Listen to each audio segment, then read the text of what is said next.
ਸਤਿ ਸ਼੍ਰੀ ਅਕਾਲ। ਤੁਸੀਂ ਦੇਖ ਰਹੇ ਹੋ ਟੀਵੀ ਪੰਜਾਬ। ਮੈਂ ਹਾਂ ਜਸਵੀਰ ਤੇ ਖਬਰਾਂ ਦੇ ਇਸ ਬੁਲੇਟਿਨ 'ਚ ਤੁਹਾਡਾ ਸਵਾਗਤ ਹੈ। ਸਭ ਤੋਂ ਪਹਿਲਾਂ ਇੱਕ ਨਜ਼ਰ ਪਾਉਂਦੇ ਹਾਂ ਅੱਜ ਦੀਆਂ ਹੈਡਲਾਈਨਸ ਤੇ। ਬੈਂਕ ਆਫ ਕੈਨੇਡਾ ਨੇ ਵਿਆਜ ਦਰਾਂ 'ਚ ਫਿਰ ਤੋਂ 25 BPS ਤੱਕ ਵਾਧਾ ਕੀਤਾ। ਅਪ੍ਰੈਲ 2001 ਤੋਂ ਬਾਅਦ ਪਹਿਲੀ ਵਾਰ ਵਿਆਜ ਦਰ 5% ਤੇ ਪਹੁੰਚੀ। ਕੈਨੇਡਾ 'ਚ ਸਰਕਾਰੀ ਨੌਕਰੀ ਦਾ ਸੁਪਨਾ ਹੋ ਸਕਦਾ ਹੈ ਪੂਰਾ। 6 ਮਹੀਨੇ ਮੈਡੀਕਲ ਦੀ ਪੜ੍ਹਾਈ ਅਤੇ 6 ਮਹੀਨੇ ਦਾ ਮੈਡੀਕਲ ਲਾਈਨ ਦਾ ਤਜਰਬਾ ਰੱਖਣ ਵਾਲੇ ਨੂੰ ਮਿਲ ਸਕਦਾ ਹੈ ਮੌਕਾ। ਮੰਦਰ ਦੀ ਮੈਨੇਜਮੈਂਟ ਨੇ ਪ੍ਰਧਾਨ ਮੰਤਰੀ ਜਸਟਿਨ ਟਰੂਡੋ ਨੂੰ ਲਿਖਿਆ ਪੱਤਰ। ਦੇਸ਼ ਵਿੱਚ ਹਿੰਦੂ ਵਿਰੋਧੀ ਗਤੀਵਿਧੀਆਂ ਵਿੱਚ ਵਾਧਾ ਹੋਣਾ ਤੇ ਹਿੰਦੂ ਵਿਰੋਧੀ ਅਨਸਰਾਂ ਖਿਲਾਫ ਕਾਰਵਾਈ ਦੀ ਕੀਤੀ ਮੰਗ। BC ਬੰਦਰਗਾਹ ਦੀ ਹੜਤਾਲ ਖਤਮ ਹੋਣ ਦੀਆਂ ਸੰਭਾਵਨਾਵਾਂ। ਫੈਡਰਲ ਲੇਬਰ ਮੰਤਰੀ ਨੇ ਦੋਨਾਂ ਧਿਰਾਂ ਨੂੰ 24 ਘੰਟੇ ਦਾ ਦਿੱਤਾ ਸਮਾਂ। ਬੈਂਕ ਆਫ ਕੈਨੇਡਾ ਨੇ ਵਿਆਜ ਦਰਾਂ ਦੇ ਵਿੱਚ ਫਿਰ ਤੋਂ 25 BPS ਤੱਕ ਵਾਧਾ ਕਰ ਦਿੱਤਾ ਹੈ। ਅਪ੍ਰੈਲ 2001 ਤੋਂ ਬਾਅਦ ਪਹਿਲੀ ਵਾਰੀ ਵਿਆਜ ਦਰ 5% ਤੇ ਪਹੁੰਚ ਗਈ ਹੈ। ਬੁੱਧਵਾਰ ਨੂੰ ਕੀਤਾ ਗਿਆ ਵਾਧਾ ਮਾਰਚ 2022 ਤੋਂ ਬਾਅਦ ਵਿਆਜ ਦਰਾਂ ਦੇ ਵਿੱਚ ਕੀਤਾ 10ਵਾਂ ਵਾਧਾ ਹੈ। ਜਨਵਰੀ 'ਚ ਆਰਥਿਕਤਾ ਦੇ ਕੁਝ ਮੱਧਮ ਹੋਣ ਦੇ ਸੰਕੇਤ ਮਿਲਣ ਤੇ ਕੁਝ ਮਹੀਨਿਆਂ ਲਈ ਵਿਆਜ ਦਰ ਵਾਧਿਆਂ ਤੇ ਵਿਰਾਮ ਲੱਗ ਗਿਆ ਸੀ, ਪਰ ਜੂਨ ਵਿੱਚ ਇਹ ਸਿਲਸਿਲਾ ਮੁੜ ਸ਼ੁਰੂ ਹੋ ਗਿਆ ਹੈ। ਕੈਨੇਡਾ ਦੇ ਬੈਂਕ ਆਫ ਕੈਨੇਡਾ ਤੋਂ ਵਿਆਜ ਦਰਾਂ 'ਚ ਇੱਕ ਵਾਰ ਫੇਰ ਵਾਧਾ ਕੀਤਾ ਗਿਆ ਹੈ। ਬੈਂਕ ਆਫ ਕੈਨੇਡਾ ਨੇ ਵਿਆਜ ਦਰਾਂ ਦੇ ਵਿੱਚ ਫਿਰ ਤੋਂ 25 BPS ਤੱਕ ਵਾਧਾ ਕੀਤਾ ਹੈ। ਇਸ ਨਾਲ ਵਿਆਜ ਦਰਾਂ 20 ਸਾਲਾਂ ਦੇ ਉੱਚ ਪੱਧਰ ਤੇ ਪਹੁੰਚ ਗਈਆਂ ਨੇ। ਈਵੈਂਟ ਸੰਚਾਲਿਤ ਵਪਾਰੀ ਫਿਨਟੈਕ CEO ਗੁਰਗਾਵਿਨ ਨੇ ਟਵੀਟ ਕਰਕੇ ਇਸ ਬਾਰੇ ਜਾਣਕਾਰੀ ਦਿੱਤੀ ਹੈ। ਅਪ੍ਰੈਲ 2001 ਤੋਂ ਬਾਅਦ ਪਹਿਲੀ ਵਾਰੀ ਵਿਆਜ ਦਰ 5% ਤੇ ਪਹੁੰਚ ਗਈ ਹੈ। ਅਰਥ ਸ਼ਾਸਤਰੀਆਂ ਨੂੰ ਵਿਆਜ ਦਰਾਂ 'ਚ ਵਾਧੇ ਦਾ ਹੀ ਅਨੁਮਾਨ ਸੀ, ਕਿਉਂਕਿ ਪਿਛਲੇ ਹਫ਼ਤੇ ਸਟੈਟਿਸਟਿਕਸ ਕੈਨੇਡਾ ਵੱਲੋਂ ਜਾਰੀ ਲੇਬਰ ਫੋਰਸ ਸਰਵੇਖਣ ਨੇ ਦਰਸਾਇਆ ਸੀ ਕਿ ਕੈਨੇਡੀਅਨ ਅਰਥਚਾਰੇ 'ਚ ਪਿਛਲੇ ਮਹੀਨੇ 60,000 ਨਵੀਆਂ ਨੌਕਰੀਆਂ ਪੈਦਾ ਹੋਈਆਂ ਸਨ, ਜੋ ਕਿ ਇੱਕ ਓਵਰਹੀਟਡ ਆਰਥਿਕਤਾ ਦੀ ਨਿਸ਼ਾਨੀ ਹੈ। ਓਵਰਹੀਟਿੰਗ ਦੇ ਹਾਲਾਤ ਉਦੋਂ ਬਣਦੇ ਨੇ ਜਦੋਂ ਆਰਥਿਕਤਾ ਵਿੱਚ ਉਤਪਾਦਨ ਸਮਰੱਥਾ ਮੰਗ ਦੇ ਹਿਸਾਬ ਨਾਲ ਵੱਧ ਨਹੀਂ ਪਾਉਂਦਾ। ਬੁੱਧਵਾਰ ਨੂੰ ਕੀਤਾ ਗਿਆ ਵਾਧਾ ਮਾਰਚ 2022 ਤੋਂ ਬਾਅਦ ਵਿਆਜ ਦਰਾਂ ਦੇ ਵਿੱਚ ਕੀਤਾ ਗਿਆ 10ਵਾਂ ਵਾਧਾ ਹੈ। ਜਨਵਰੀ 'ਚ ਆਰਥਿਕਤਾ ਦੇ ਕੁਝ ਮੱਧਮ ਹੋਣ ਦੇ ਸੰਕੇਤ ਮਿਲਣ ਤੇ ਕੁਝ ਮਹੀਨਿਆਂ ਲਈ ਵਿਆਜ ਦਰ ਵਾਧਿਆਂ ਤੇ ਵਿਰਾਮ ਲੱਗ ਗਿਆ ਸੀ, ਪਰ ਜੂਨ ਵਿੱਚ ਇਹ ਸਿਲਸਿਲਾ ਮੁੜ ਸ਼ੁਰੂ ਹੋ ਗਿਆ। ਹਾਲਾਂਕਿ ਵਿਆਜ ਦਰ ਵਾਧਿਆਂ ਦਾ ਉਦੇਸ਼ ਉਪਭੋਗਤਾ ਖਰਚਿਆਂ ਨੂੰ ਘਟਾਉਣਾ ਸੀ, ਪਰ ਰਿਪੋਰਟ ਅਨੁਸਾਰ ਰਿਟੇਲ ਸੈਕਟਰ ਸਣੇ ਅਰਥਚਾਰੇ 'ਚ ਅਜੇ ਵੀ ਵਾਧੂ ਮੰਗ ਮੌਜੂਦ ਹੈ ਅਤੇ ਮੁਲਕ ਦੀ ਵਧਦੀ ਆਬਾਦੀ ਨੌਕਰੀਆਂ ਦੇ ਵਿਕਾਸ, ਖਰਚਿਆਂ ਅਤੇ ਹਾਊਸਿੰਗ ਦੀ ਮੰਗ 'ਚ ਯੋਗਦਾਨ ਪਾ ਰਹੀ ਹੈ। ਪੰਜਾਬੀ ਇੰਡਸਟਰੀ ਦਾ ਜਾਣਿਆ ਪਛਾਣਿਆ ਨਾਮ ਹੈ ਸਤਿੰਦਰ ਸੱਤੀ, ਜੋ ਹੁਣ ਕੈਨੇਡਾ 'ਚ ਇਮੀਗ੍ਰੇਸ਼ਨ ਵਕੀਲ ਨੇ। ਸਤਿੰਦਰ ਸੱਤੀ ਨੇ ਹੁਣ ਇੱਕ ਪੋਸਟ ਸੋਸ਼ਲ ਮੀਡੀਆ ਤੇ ਸਾਂਝੀ ਕੀਤੀ ਹੈ ਜੋ ਕੈਨੇਡਾ ਜਾਣ ਦੇ ਚਾਹਵਾਨਾਂ ਲਈ ਹੈ। ਸਤਿੰਦਰ ਸੱਤੀ ਨੇ ਖੁਦ ਵੀਡੀਓ ਸ਼ੇਅਰ ਕਰਕੇ ਇਸ ਬਾਰੇ ਜਾਣਕਾਰੀ ਦਿੱਤੀ ਹੈ ਕਿ ਕੈਨੇਡਾ 'ਚ ਸਰਕਾਰੀ ਨੌਕਰੀ ਦਾ ਸੁਪਨਾ ਦੇਖਣ ਵਾਲੇ ਬੱਚਿਆਂ ਦੀ ਇਹ ਕਾਮਨਾ ਪੂਰੀ ਹੋ ਸਕਦੀ ਹੈ, ਪਰ ਇਹ ਮੌਕਾ ਸਿਰਫ ਮੈਡੀਕਲ ਲਾਈਨ ਦੇ ਬੱਚਿਆਂ ਲਈ ਹੈ। ਸੱਤੀ ਨੇ ਕਿਹਾ ਹੈ ਕਿ ਜਿਹੜੇ ਸਟੂਡੈਂਟਸ ਨੇ 6 ਮਹੀਨੇ ਮੈਡੀਕਲ ਦੀ ਪੜ੍ਹਾਈ ਕੀਤੀ ਹੈ ਤੇ ਉਹਨਾਂ ਕੋਲ 6 ਮਹੀਨੇ ਦਾ ਮੈਡੀਕਲ ਲਾਈਨ ਦਾ ਤਜਰਬਾ ਹੈ, ਉਹਨਾਂ ਨੂੰ ਇੱਥੇ ਸਰਕਾਰੀ ਨੌਕਰੀ ਕਰਨ ਦਾ ਮੌਕਾ ਮਿਲ ਰਿਹਾ ਹੈ। ਇੰਡੀਆ 'ਚ ਬੈਠੇ ਪੜ੍ਹਾਈ ਕਰਦੇ ਹੀ ਤੁਹਾਨੂੰ ਸਰਕਾਰੀ ਨੌਕਰੀ ਮਿਲ ਜਾਵੇਗੀ। ਕੈਨੇਡਾ ਦੇ ਗ੍ਰੇਟਰ ਟੋਰਾਂਟੋ ਇਲਾਕੇ 'ਚ ਇੱਕ ਪ੍ਰਮੁੱਖ ਮੰਦਰ ਦੀ ਮੈਨੇਜਮੈਂਟ ਨੇ ਪ੍ਰਧਾਨ ਮੰਤਰੀ ਜਸਟਿਨ ਟਰੂਡੋ ਨੂੰ ਪੱਤਰ ਲਿਖ ਕੇ ਦੇਸ਼ ਵਿੱਚ ਹਿੰਦੂ ਵਿਰੋਧੀ ਗਤੀਵਿਧੀਆਂ 'ਚ ਵਾਧਾ ਹੋਣਾ ਤੇ ਖਾਲਿਸਤਾਨੀ ਪੱਖੀਆਂ ਵੱਲੋਂ ਮੰਦਰਾਂ 'ਚ ਨਾਅਰੇ ਲਿਖਣ ਦਾ ਵਿਰੋਧ ਕਰਦਿਆਂ ਅਜਿਹੇ ਅਨਸਰਾਂ ਖਿਲਾਫ ਕਾਰਵਾਈ ਦੀ ਮੰਗ ਕੀਤੀ ਹੈ। ਬਰੈਂਪਟਨ ਦੇ ਭਾਰਤ ਮਾਤਾ ਮੰਦਰ ਦੇ ਪ੍ਰਬੰਧਕਾਂ ਨੇ ਟਰੂਡੋ ਨੂੰ ਕਿਹਾ ਹੈ ਕਿ ਉਹ ਹਾਲ ਹੀ 'ਚ ਭਾਰਤ ਵਿਰੋਧੀ ਤੇ ਹਿੰਦੂ ਵਿਰੋਧੀ ਗਤੀਵਿਧੀਆਂ 'ਚ ਵਾਧਾ ਹੋਣ ਤੋਂ ਡੂੰਘੇ ਚਿੰਤਤ ਨੇ। ਉਹਨਾਂ ਕਿਹਾ ਕਿ ਅਸੀਂ ਨਫ਼ਰਤ ਭਰੇ ਵਿਹਾਰ 'ਚ ਵਾਧਾ ਹੋਣ ਤੇ ਕੈਨੇਡਾ ਦੇ ਅਧਿਕਾਰੀਆਂ ਵੱਲੋਂ ਇਸ ਬਾਰੇ ਕੋਈ ਕਾਰਵਾਈ ਨਾ ਕਰਨ ਤੇ ਅਫਸੋਸ ਪ੍ਰਗਟ ਕੀਤਾ ਹੈ। ਮੰਦਰ ਕਮੇਟੀ ਦੇ ਪ੍ਰਧਾਨ ਜੈਫ ਲਾਲ ਨੇ ਇਹ ਪੱਤਰ ਲਿਖਿਆ ਹੈ ਤੇ ਮੰਗ ਕੀਤੀ ਹੈ ਕਿ ਅਜਿਹੇ ਅਨਸਰਾਂ ਖਿਲਾਫ ਤੁਰੰਤ ਕਾਰਵਾਈ ਕੀਤੀ ਜਾਵੇ। ਕੈਨੇਡਾ ਦੇ ਗ੍ਰੇਟਰ ਟੋਰਾਂਟੋ ਇਲਾਕੇ 'ਚ ਇੱਕ ਪ੍ਰਮੁੱਖ ਮੰਦਰ ਦੀ ਮੈਨੇਜਮੈਂਟ ਨੇ ਪ੍ਰਧਾਨ ਮੰਤਰੀ ਜਸਟਿਨ ਟਰੂਡੋ ਨੂੰ ਪੱਤਰ ਲਿਖ ਕੇ ਦੇਸ਼ ਵਿੱਚ ਹਿੰਦੂ ਵਿਰੋਧੀ ਗਤੀਵਿਧੀਆਂ 'ਚ ਵਾਧਾ ਹੋਣਾ ਅਤੇ ਖਾਲਿਸਤਾਨੀ ਪੱਖੀਆਂ ਵੱਲੋਂ ਮੰਦਰਾਂ 'ਚ ਨਾਅਰੇ ਲਿਖਣ ਦਾ ਵਿਰੋਧ ਕਰਦਿਆਂ ਅਜਿਹੇ ਅਨਸਰਾਂ ਖਿਲਾਫ ਕਾਰਵਾਈ ਦੀ ਮੰਗ ਕੀਤੀ ਹੈ। ਬਰੈਂਪਟਨ ਦੇ ਭਾਰਤ ਮਾਤਾ ਮੰਦਰ ਦੇ ਪ੍ਰਬੰਧਕਾਂ ਨੇ ਟਰੂਡੋ ਨੂੰ ਕਿਹਾ ਹੈ ਕਿ ਉਹ ਹਾਲ ਹੀ 'ਚ ਭਾਰਤ ਵਿਰੋਧੀ ਤੇ ਹਿੰਦੂ ਵਿਰੋਧੀ ਗਤੀਵਿਧੀਆਂ 'ਚ ਵਾਧਾ ਹੋਣ ਤੋਂ ਡੂੰਘੇ ਚਿੰਤਤ ਨੇ।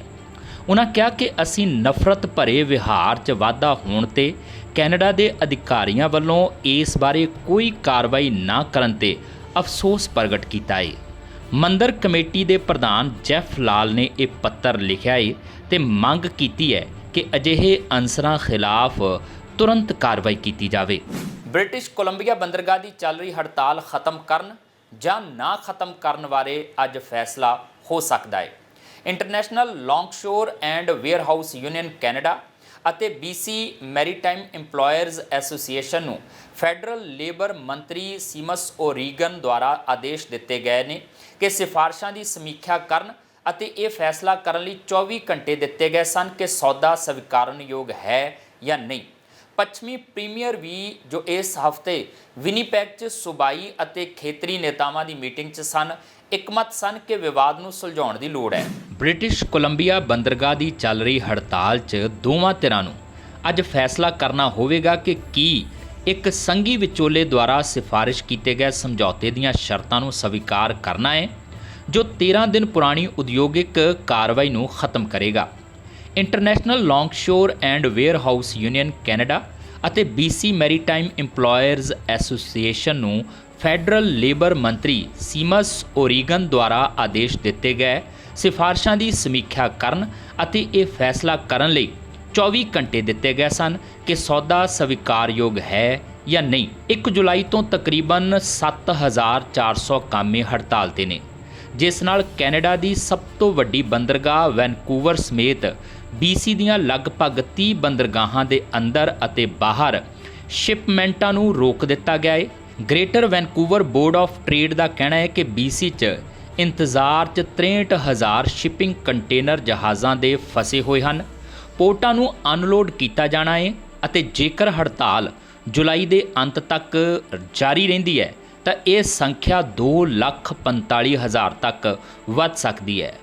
ਓਰੀਗਨ ਨੇ ਕਿਹਾ ਹੈ ਕਿ ਯੂਨੀਅਨ ਅਤੇ ਮਾਲਕਾਂ ਦੀ ਐਸੋਸੀਏਸ਼ਨ ਵਿਚਕਾਰ ਪਾੜਾ ਇੱਕ ਨਿਰੰਤਰ ਕੰਮ ਦੇ ਰੁਕਣ ਨੂੰ ਜਾਇਜ਼ ਠਹਿਰਾਉਣ ਲਈ ਕਾਫੀ ਨਹੀਂ ਹੈ। ਪੱਛਮੀ ਪ੍ਰੀਮੀਅਰ ਜੋ ਇਸ ਹਫ਼ਤੇ ਵਿਨੀਪੈਗ 'ਚ ਸੂਬਾਈ ਅਤੇ ਖੇਤਰੀ ਨੇਤਾਵਾਂ ਦੀ ਮੀਟਿੰਗ 'ਚ ਸਨ, ਇੱਕਮਤ ਸੀ ਕਿ ਪੱਛਮੀ ਪ੍ਰੀਮੀਅਰ ਜੋ ਇਸ ਹਫ਼ਤੇ ਵਿਨੀਪੈਗ 'ਚ ਸੂਬਾਈ ਅਤੇ ਖੇਤਰੀ ਨੇਤਾਵਾਂ ਦੀ ਮੀਟਿੰਗ 'ਚ ਸਨ, ਇੱਕਮਤ ਸਨ ਕਿ ਵਿਵਾਦ ਨੂੰ ਸੁਲਝਾਉਣ ਦੀ ਲੋੜ ਹੈ। BC ਹਿਊਮਨ ਰਾਈਟਸ ਟ੍ਰਿਬਿਊਨਲ ਨੇ ਇੱਕ ਗੈਸ ਸਟੇਸ਼ਨ ਦੇ ਮਾਲਕ ਨੂੰ ਆਪਣੇ ਇੱਕ ਸਾਬਕਾ ਵਰਕਰ ਦੇ ਓਵਰਟਾਈਮ ਦੀ ਅਦਾਇਗੀ ਰੋਕਣ ਅਤੇ ਉਸ ਨਾਲ ਵਿਤਕਰਾ ਕਰਨ ਬਦਲੇ $60,000 ਦਾ ਭੁਗਤਾਨ ਕਰਨ ਦੀ ਹਦਾਇਤ ਕੀਤੀ ਹੈ। ਟ੍ਰਿਬਿਊਨਲ ਅਨੁਸਾਰ ਬਰਨਬੀ ਸਥਿਤ ਗੈਸ ਸਟੇਸ਼ਨ ਦੇ ਮਾਲਕ ਕੁਲਦੀਪ ਸਿੰਘ ਨੂੰ ਤਨਖਾਹ ਦੇ ਮੁਆਵਜ਼ੇ ਵਜੋਂ ਲਗਭਗ $25,000 ਤੇ ਕਾਸਾਗੋਨੀ ਨਾਲ ਵਿਤਕਰਾ ਕਰਨ ਬਦਲੇ $35,000 ਦਾ ਭੁਗਤਾਨ ਕਰਨਾ ਪਵੇਗਾ। BC ਦੇ ਇੱਕ ਗੈਸ ਸਟੇਸ਼ਨ ਮਾਲਕ ਨੂੰ ਆਪਣੀ ਸਾਬਕਾ ਕਰਮਚਾਰੀ ਨੂੰ $60,000 ਤੋਂ ਵੱਧ ਦਾ ਭੁਗਤਾਨ ਕਰਨ ਦਾ ਹੁਕਮ ਦਿੱਤਾ ਗਿਆ ਹੈ। BC ਦੇ ਮਨੁੱਖੀ ਅਧਿਕਾਰ ਟ੍ਰਿਬਿਊਨਲ ਨੇ ਪਾਇਆ ਕਿ ਗੈਸ ਸਟੇਸ਼ਨ ਮਾਲਕ ਕੁਲਦੀਪ ਸਿੰਘ ਨੇ ਆਪਣੀ ਸਾਬਕਾ ਕਰਮਚਾਰੀ ਹਰੀਕਾ ਕਸਾਗੋਨੀ ਦੇ ਓਵਰਟਾਈਮ ਦੀ ਤਨਖਾਹ ਨਹੀਂ ਦਿੱਤੀ ਅਤੇ ਹਰੀਕਾ ਦੇ ਸੱਟ ਲੱਗਣ ਤੇ ਉਸ ਦੇ ਵਰਕ ਸੇਫ BC 'ਚ ਦਾਇਰ ਕਲੇਮ ਨੂੰ ਵੀ ਝੂਠਾ ਦੱਸਿਆ। ਇਸ ਕਰਕੇ ਹਰੀਕਾ ਦੀ ਗੈਸ ਸਟੇਸ਼ਨ ਤੇ ਨੌਕਰੀ ਵੀ ਚਲੀ ਗਈ ਤੇ ਉਸ ਦਾ ਇਮੀਗ੍ਰੇਸ਼ਨ ਸਟੇਟਸ ਵੀ ਨਾਜ਼ੁਕ ਸਥਿਤੀ 'ਚ ਆ ਗਿਆ। ਹਰੀਕਾ ਨੇ ਓਪਨ ਵਰਕ ਪਰਮਿਟ ਤੋਂ PR ਲਈ ਫਾਈਲ ਲਗਾਈ ਹੋਈ ਸੀ। ਟ੍ਰਿਬਿਊਨਲ ਨੇ ਕਿਹਾ ਕਿ ਕੁਲਦੀਪ ਸਿੰਘ ਦੁਆਰਾ ਹਰੀਕਾ ਕਸਾਗੋਨੀ ਨੂੰ ਘੱਟ ਤਨਖਾਹ ਦੇਣਾ ਉਸ ਦੇ ਇੱਕ ਨੌਜਵਾਨ ਨਵੇਂ ਪ੍ਰਵਾਸੀ ਹੋਣ ਨਾਲ ਸੰਬੰਧਿਤ ਸੀ ਜੋ ਕਿ ਕਸਾਗੋਨੀ ਨਾਲ ਨਸਲ, ਵੰਸ਼, ਰੰਗ ਅਤੇ ਮੂਲ ਸਥਾਨ ਦੇ ਆਧਾਰ ਤੇ ਵਿਤਕਰਾ ਹੋਣ ਦੇ ਦਾਇਰੇ 'ਚ ਆਉਂਦਾ ਹੈ। ਟ੍ਰਿਬਿਊਨਲ ਮੈਂਬਰ ਡੇਵਿਨ ਕੋਜ਼ੀਨੋ ਨੇ ਆਪਣੇ ਫੈਸਲੇ 'ਚ ਲਿਖਿਆ, ਕੈਨੇਡਾ 'ਚ ਇੱਕ ਨਵੇਂ ਪ੍ਰਵਾਸੀ ਹੋਣ ਦੇ ਨਾਤੇ ਹਰੀਕਾ ਰੁਜ਼ਗਾਰ ਕਾਨੂੰਨਾਂ ਤੇ ਘੱਟੋ ਘੱਟ ਮਿਆਰਾਂ ਤੋਂ ਜਾਣੂ ਨਹੀਂ ਸੀ। ਹਰੀਕਾ ਨੇ ਗੈਸ ਸਟੇਸ਼ਨ ਤੇ ਪਾਰਟ ਟਾਈਮ ਕੰਮ ਸ਼ੁਰੂ ਕੀਤਾ ਤੇ 2 ਮਹੀਨਿਆਂ ਬਾਅਦ ਉਹ ਫੁੱਲ ਟਾਈਮ ਸੁਪਰਵਾਈਜ਼ਰ ਬਣ ਗਈ। ਕੁਲਦੀਪ ਅਨੁਸਾਰ ਉਹ ਇੱਕ ਵਧੀਆ ਅਤੇ ਇਮਾਨਦਾਰ ਕਰਮਚਾਰੀ ਸੀ। ਅਗਲੇ 14 ਮਹੀਨਿਆਂ ਦੌਰਾਨ ਹਰੀਕਾ ਦੀ ਤਨਖਾਹ $10.25 ਪ੍ਰਤੀ ਘੰਟਾ ਤੋਂ ਵੱਧ ਕੇ $23 ਪ੍ਰਤੀ ਘੰਟਾ ਹੋ ਗਈ। ਪਰ ਟ੍ਰਿਬਿਊਨਲ ਨੇ ਪਾਇਆ ਕਿ ਇਸ ਸਮੇਂ ਦੌਰਾਨ ਕੁਲਦੀਪ ਨੇ ਹਰੀਕਾ ਨੂੰ ਛੁੱਟੀਆਂ ਦੀ ਤਨਖਾਹ, ਸਰਕਾਰੀ ਛੁੱਟੀ ਤੇ ਨੌਕਰੀ ਕਰਨ ਦੀ ਤਨਖਾਹ ਅਤੇ ਓਵਰਟਾਈਮ ਲਾਉਣ ਦੀ ਤਨਖਾਹ ਨਹੀਂ ਦਿੱਤੀ, ਜੋ ਕਿ ਕਰੀਬ $10,000 ਬਣਦੀ ਸੀ। ਹਰੀਕਾ ਨੇ ਬਿਨਾਂ ਕਿਸੇ ਸਮੱਸਿਆ ਤੋਂ ਦਸੰਬਰ 2016 ਤੱਕ ਗੈਸ ਸਟੇਸ਼ਨ ਤੇ ਕੰਮ ਕੀਤਾ। ਇੱਕ ਦਿਨ ਕੰਮ ਤੋਂ ਵਾਪਸੀ ਵੇਲੇ ਉਹ ਫਿਸਲ ਗਈ ਤੇ ਆਪਣੀ ਸੱਟ ਕਰਕੇ ਉਹ ਕਈ ਦਿਨ ਕੰਮ ਤੇ ਨਹੀਂ ਆ ਸਕੀ। ਜਦੋਂ ਉਸਨੇ ਡਾਕਟਰ ਨੂੰ ਦੱਸਿਆ ਕਿ ਉਹ ਗੈਸ ਸਟੇਸ਼ਨ ਦੇ ਪਾਰਕਿੰਗ ਲਾਟ 'ਚ ਡਿੱਗੀ ਸੀ ਤਾਂ ਇਹ ਘਟਨਾ ਵਰਕ ਸੇਫ BC ਨੂੰ ਰਿਪੋਰਟ ਕੀਤੀ ਗਈ। ਕੁਲਦੀਪ ਨੇ ਇਲਜ਼ਾਮ ਲਾਇਆ ਕਿ ਹਰੀਕਾ ਗੈਸ ਸਟੇਸ਼ਨ ਦੇ ਦਾਇਰੇ 'ਚ ਫਿਸਲਣ ਬਾਰੇ ਝੂਠ ਬੋਲ ਰਹੀ ਹੈ ਤੇ ਉਸਨੇ ਹਰੀਕਾ ਨੂੰ ਵਰਕ ਸੇਫ ਤੋਂ ਆਪਣਾ ਕਲੇਮ ਵਾਪਸ ਲੈਣ ਲਈ ਵੀ ਕਿਹਾ। ਹਰੀਕਾ ਨੇ ਟ੍ਰਿਬਿਊਨਲ ਨੂੰ ਦੱਸਿਆ ਕਿ ਕੁਲਦੀਪ ਨੇ ਉਸ ਉੱਪਰ ਧੋਖੇਬਾਜ਼ੀ ਦਾ ਵੀ ਇਲਜ਼ਾਮ ਲਗਾਇਆ ਅਤੇ ਉਸ ਨੂੰ ਇਹ ਧਮਕੀ ਦਿੱਤੀ ਕਿ ਉਹ ਹਰੀਕਾ ਦੀ PR ਅਰਜ਼ੀ ਤੋਂ ਆਪਣਾ ਹੱਥ ਪਿੱਛੇ ਖਿੱਚ ਲਵੇਗਾ। ਅਖੀਰ ਜਦੋਂ ਕੁਲਦੀਪ ਨੇ ਵਰਕਸੇਫ BC ਨੂੰ ਦੱਸਿਆ ਕਿ ਹਰੀਕਾ ਕੋਲ ਗੈਸ ਸਟੇਸ਼ਨ ਤੇ ਹੁਣ ਨੌਕਰੀ ਨਹੀਂ ਸੀ ਤਾਂ ਇਸ ਸਥਿਤੀ 'ਚ ਹਰੀਕਾ ਦੀ ਅਰਜ਼ੀ ਪ੍ਰੋਵਿੰਸ਼ੀਅਲ ਨੋਮੀਨੀ ਪ੍ਰੋਗਰਾਮ 'ਚ ਚਲੀ ਗਈ। ਟ੍ਰਿਬਿਊਨਲ ਦੇ ਫੈਸਲੇ 'ਚ ਜ਼ਿਕਰ ਹੈ ਕਿ ਸਿਰਫ ਹਰੀਕਾ ਅਤੇ ਸੂਬਾਈ ਤੇ ਸੈਟਲਮੈਂਟ ਸੇਵਾਵਾਂ ਦੇ ਯਤਨਾਂ ਕਰਕੇ ਉਸ ਦੀ PR ਦੀ ਅਰਜ਼ੀ ਵਾਪਸ ਲੀ ਤੇ ਆਈ ਜਦੋਂ ਉਸ ਨੂੰ ਪਤਾ ਲੱਗਾ ਕਿ ਉਸ ਨੂੰ ਆਪਣੇ ਗੈਸ ਸਟੇਸ਼ਨ ਦੀ ਨੌਕਰੀ ਵੇਲੇ ਉਚਿਤ ਤਰੀਕੇ ਨਾਲ ਭੁਗਤਾਨ ਨਹੀਂ ਕੀਤੇ ਗਏ ਸਨ। ਟ੍ਰਿਬਿਊਨਲ ਨੇ ਕੁਲਦੀਪ ਸਿੰਘ ਨੂੰ ਹਰੀਕਾ ਕਸਾਗੋਨੀ ਨੂੰ ਤਨਖਾਹ ਨਾ ਦੇਣ ਦੇ ਮੁਆਵਜ਼ੇ ਵਜੋਂ $25,000 ਅਤੇ ਨਾਲ ਹੀ ਦਸੰਬਰ 2018 ਤੱਕ ਯਾਨੀ ਕਿ 2 ਸਾਲ ਤੱਕ ਜੇ ਉਹ ਕੰਮ ਕਰਦੀ ਤਾਂ ਉਸ ਦੀ ਫੁੱਲ ਟਾਈਮ ਨੌਕਰੀ ਦੀ ਜਿੰਨੀ ਤਨਖਾਹ ਬਣਦੀ ਉਨੀ ਰਕਮ ਦੇਣ ਦੇ ਹੁਕਮ ਦਿੱਤੇ ਨੇ। ਇਸ ਤੋਂ ਇਲਾਵਾ ਕੁਲਦੀਪ ਨੂੰ ਹਰੀਕਾ ਨਾਲ ਵਿਤਕਰਾ ਕਰਨ ਕਰਕੇ $35,000 ਦਾ ਭੁਗਤਾਨ ਕਰਨ ਦਾ ਵੀ ਹੁਕਮ ਹੋਇਆ ਏ। ਇਸ ਖਬਰ ਬਾਰੇ ਦੋਵੇਂ ਧਿਰਾਂ ਦੇ ਵਕੀਲਾਂ ਨੇ ਟਿੱਪਣੀ ਕਰਨ ਤੋਂ ਨਾ ਕਰ ਦਿੱਤੀ। ਕੈਨੇਡਾ 'ਚ ਪੰਜਾਬੀਆਂ ਨੂੰ ਪੰਜਾਬੀ ਭਾਸ਼ਾ ਅਤੇ ਸੱਭਿਆਚਾਰ ਨਾਲ ਜੋੜਨ ਦੇ ਮਕਸਦ ਨਾਲ ਮਿਸੀਸਾਗਾ ਇਲਾਕੇ 'ਚ ਪੰਜਾਬੀ ਪੁਸਤਕ ਮੇਲੇ ਦਾ ਉਦਘਾਟਨ ਕੀਤਾ ਗਿਆ। ਇਹ ਮੇਲਾ 5 ਹਫ਼ਤੇ ਤੱਕ ਜਾਰੀ ਰਹੇਗਾ। ਮੇਲੇ ਵਿੱਚ 1000 ਤੋਂ ਵੱਧ ਪੁਸਤਕਾਂ ਦੀਆਂ ਵੰਨਗੀਆਂ ਪ੍ਰਦਰਸ਼ਿਤ ਕੀਤੀਆਂ ਗਈਆਂ ਨੇ, ਜੋ ਕਿ ਕਹਾਣੀਆਂ, ਨਾਵਲ ਤੇ ਕਵਿਤਾਵਾਂ ਤੋਂ ਇਲਾਵਾ ਇਤਿਹਾਸ, ਸੂਚਨਾ, ਲੋਕ ਲਹਿਰਾਂ, ਵਰਤਮਾਨ ਸੰਕਟ ਬਾਰੇ ਸੰਬੰਧਿਤ ਨੇ। ਕੈਨੇਡਾ ਪ੍ਰਵਾਸ ਕਰ ਰਹੇ ਪੰਜਾਬੀਆਂ ਨੂੰ ਪੰਜਾਬੀ ਭਾਸ਼ਾ ਤੇ ਸੱਭਿਆਚਾਰ ਨਾਲ ਜੋੜਨ ਦੇ ਮਕਸਦ ਨਾਲ ਚੇਤਨਾ ਪ੍ਰਕਾਸ਼ਨ ਵੱਲੋਂ ਕੈਨੇਡੀਅਨ ਸੰਸਥਾਵਾਂ ਦੇ ਸਹਿਯੋਗ ਨਾਲ ਅੱਜ ਇੱਥੇ ਮਿਸੀਸਾਗਾ ਇਲਾਕੇ 'ਚ ਪੰਜਾਬੀ ਪੁਸਤਕ ਮੇਲੇ ਦਾ ਉਦਘਾਟਨ ਕੀਤਾ ਗਿਆ। ਇਹ ਮੇਲਾ 5 ਹਫ਼ਤੇ ਜਾਰੀ ਰਹੇਗਾ। ਮੇਲੇ ਦਾ ਉਦਘਾਟਨ ਯੂਨਾਈਟਿਡ ਗਰੁੱਪ ਦੇ ਮਾਲਕ ਦੇਵ ਮਾਂਗਟ, ਕਾਉਂਟੀ ਕਾਰਗੋ ਦੇ ਡਾਇਰੈਕਟਰ ਰਣਦੀਪ ਸਿੰਘ ਸੰਧੂ ਤੇ ਇੱਕ ਹੋਰ ਆਗੂ ਇਕਬਾਲ ਮਾਹਲ ਨੇ ਕੀਤਾ। ਮੇਲੇ ਵਿੱਚ 1000 ਤੋਂ ਵੱਧ ਪੁਸਤਕਾਂ ਦੀਆਂ ਵੰਨਗੀਆਂ ਪ੍ਰਦਰਸ਼ਿਤ ਕੀਤੀਆਂ ਗਈਆਂ ਨੇ, ਜੋ ਕਿ ਕਹਾਣੀਆਂ, ਨਾਵਲ ਤੇ ਕਵਿਤਾਵਾਂ ਤੋਂ ਇਲਾਵਾ ਇਤਿਹਾਸ, ਸੂਚਨਾ, ਲੋਕ ਲਹਿਰ, ਵਰਤਮਾਨ ਸੰਕਟਾਂ ਦੇ ਬਾਰੇ ਸੰਬੰਧਿਤ ਨੇ। ਕੈਨੇਡਾ 'ਚ ਪੰਜਾਬੀ ਪੁਸਤਕਾਂ ਪੜ੍ਹਨ ਵਾਲਿਆਂ ਦੀ ਗਿਣਤੀ ਵਧਣ ਬਾਰੇ ਇੱਥੋਂ ਹੀ ਅੰਦਾਜ਼ਾ ਲਾਇਆ ਜਾ ਸਕਦਾ ਹੈ ਕਿ ਮੇਲੇ ਦੇ ਉਦਘਾਟਨੀ ਸਮਾਰੋਹ ਦੌਰਾਨ ਕਿਤਾਬਾਂ ਦੀ ਵਿਕਰੀ ਸ਼ੁਰੂ ਹੋ ਗਈ। ਇਸ ਮੌਕੇ ਰਣਦੀਪ ਸਿੰਘ ਸੰਧੂ ਨੇ ਕਿਹਾ ਕਿ ਜੇ ਕਿਸੇ ਕੌਮ ਦੀ ਸੱਭਿਆਚਾਰਕ ਉਚਾਈ ਦੇਖਣੀ ਹੋਵੇ ਤਾਂ ਉਸ ਵੱਲੋਂ ਉਸਾਰੀਆਂ ਗਈਆਂ ਲਾਇਬ੍ਰੇਰੀਆਂ ਨੂੰ ਦੇਖਣਾ ਹੋਵੇਗਾ। ਇਸੇ ਤਰ੍ਹਾਂ ਦੇਵ ਮਾਂਗਟ ਨੇ ਕਿਹਾ ਕਿ ਬੰਗਾਲ ਵਾਸੀਆਂ ਨੇ ਟੈਗੋਰ ਨੂੰ ਉਹ ਮਾਣ ਦਿੱਤਾ ਜੋ ਅੰਗਰੇਜ਼ਾਂ ਨੇ ਵਿਲੀਅਮ ਸ਼ੇਕਸਪੀਅਰ ਨੂੰ ਦਿੱਤਾ। ਇਕਬਾਲ ਮਾਹਲ ਨੇ ਕਿਹਾ ਕਿ ਉਹ ਪਿਛਲੇ 55 ਸਾਲਾਂ ਤੋਂ ਕੈਨੇਡਾ 'ਚ ਪੰਜਾਬੀ ਭਾਸ਼ਾ ਤੇ ਸੱਭਿਆਚਾਰ ਦੀ ਸੇਵਾ ਕਰ ਰਹੇ ਨੇ। ਉਹਨਾਂ ਕਿਹਾ ਕਿ ਹੋਰ ਸੰਸਥਾਵਾਂ ਵੀ ਇਸ ਪਾਸੇ ਵੱਲ ਸੇਵਾ ਨਿਭਾ ਰਹੀਆਂ ਨੇ, ਜਿਸ ਕਾਰਨ ਪੰਜਾਬੀ ਦਾ ਤੇਜ਼ੀ ਨਾਲ ਪਸਾਰ ਹੋ ਰਿਹਾ ਹੈ। ਇਸੇ ਤਰ੍ਹਾਂ ਸਤੀਸ਼ ਗੁਲਾਟੀ ਨੇ ਦੱਸਿਆ ਕਿ ਉਹ ਇਸ ਵਾਰ ਵੱਡੀ ਗਿਣਤੀ ਕਿਤਾਬਾਂ ਲੈ ਕੇ ਪਹੁੰਚੇ ਨੇ ਤਾਂ ਕਿ ਪ੍ਰਵਾਸੀ ਪੰਜਾਬੀਆਂ ਦੇ ਘਰਾਂ ਤੱਕ ਕਿਤਾਬਾਂ ਪਹੁੰਚਾਈਆਂ ਜਾ ਸਕਣ। ਉੱਤਰੀ ਕਿਨਾਰੇ ਤੇ ਮਾਊਂਟ ਸੀਮੋਰ ਜੰਗਲ 'ਚ ਅੱਗ ਲੱਗ ਗਈ, ਜਿਸ ਨੂੰ ਮੈਟਰੋ ਵੈਨਕੂਵਰ ਤੋਂ ਪਾਰ ਦੇਖਿਆ ਜਾ ਸਕਦਾ ਹੈ। ਬੁੱਧਵਾਰ ਸ਼ਾਮ ਨੂੰ ਲਗਭਗ 2000 ਵਰਗ ਮੀਟਰ 'ਚ ਅੱਗ ਲੱਗਣ ਦਾ ਅੰਦਾਜ਼ਾ ਲਗਾਇਆ ਗਿਆ ਸੀ, ਪਰ ਕਿਸੇ ਵੀ ਢਾਂਚੇ ਨੂੰ ਖਤਰਾ ਨਹੀਂ ਸੀ। ਉੱਤਰੀ ਵੈਨਕੂਵਰ ਅਤੇ BC ਤੋਂ ਅੱਗ ਬੁਝਾਊ ਅਮਲੇ ਵਾਈਲਡ ਫਾਇਰ ਸਰਵਿਸ ਬੁੱਧਵਾਰ ਸ਼ਾਮ ਨੂੰ ਮਾਊਂਟ ਸੀਮੋਰ ਦੇ ਜੰਗਲ ਦੀ ਅੱਗ ਬੁਝਾਉਣ ਦੀ ਕੋਸ਼ਿਸ਼ ਕਰ ਰਹੇ ਸੀ, ਜੋ ਕਿ ਦੁਪਹਿਰ ਤੋਂ ਪਹਿਲਾਂ ਫੈਲ ਗਈ ਸੀ।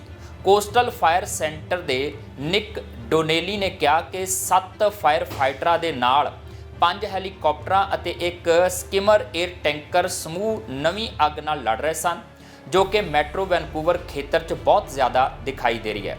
ਉਸਨੇ ਕਿਹਾ ਕਿ ਇਹ ਰੈਂਕ 3 ਦੀ ਅੱਗ ਹੈ। ਬ੍ਰੈਂਟ ਆਰਨੋਲਡ ਸਮਿਥ ਮੈਟਰੋ ਵੈਨਕੂਵਰ ਦੇ ਇੱਕ ਐਮਰਜੈਂਸੀ ਪ੍ਰੋਗਰਾਮ ਮੈਨੇਜਰ ਨੇ ਲੋਕਾਂ ਨੂੰ ਖੇਤਰ 'ਚ ਬਹੁਤ ਖੁਸ਼ਕ ਸਥਿਤੀਆਂ ਦੇ ਕਾਰਨ ਚੌਕਸੀ ਵਰਤਣ ਦੀ ਚੇਤਾਵਨੀ ਦਿੱਤੀ, ਜਿਸ ਵਿੱਚ ਸਿਗਰਟ ਨੂੰ ਲਾਪਰਵਾਹੀ ਨਾਲ ਨਾ ਛੱਡਣਾ ਜਾਂ ਕੈਂਪ ਫਾਇਰ ਸ਼ੁਰੂ ਕਰਨਾ ਸ਼ਾਮਲ ਹੈ। ਅਮਰੀਕਾ ਦੇ ਵਰਮਾਉਂਟ ਰਾਜ 'ਚ ਭਾਰੀ ਮੀਂਹ ਤੇ ਹਨੇਰੀ ਨੇ ਜਨਜੀਵਨ ਉੱਪਰ ਵਿਆਪਕ ਅਸਰ ਪਾਇਆ ਹੈ। ਸੜਕਾਂ ਦਰਿਆ ਦਾ ਰੂਪ ਧਾਰਨ ਕਰ ਗਈਆਂ ਨੇ। ਵਰਮਾਉਂਟ ਦੀ ਰਾਜਧਾਨੀ ਮੌਂਟਪੈਲੀਅਰ 'ਚ ਅਧਿਕਾਰੀਆਂ ਨੂੰ ਹੇਠਲਿਆਂ ਇਲਾਕਿਆਂ ਨੂੰ ਮਜਬੂਰਨ ਬੰਦ ਕਰਨਾ ਪਿਆ ਹੈ ਤੇ ਲੋਕਾਂ ਨੂੰ ਸੁਰੱਖਿਅਤ ਥਾਵਾਂ ਤੇ ਭੇਜਿਆ ਗਿਆ ਹੈ।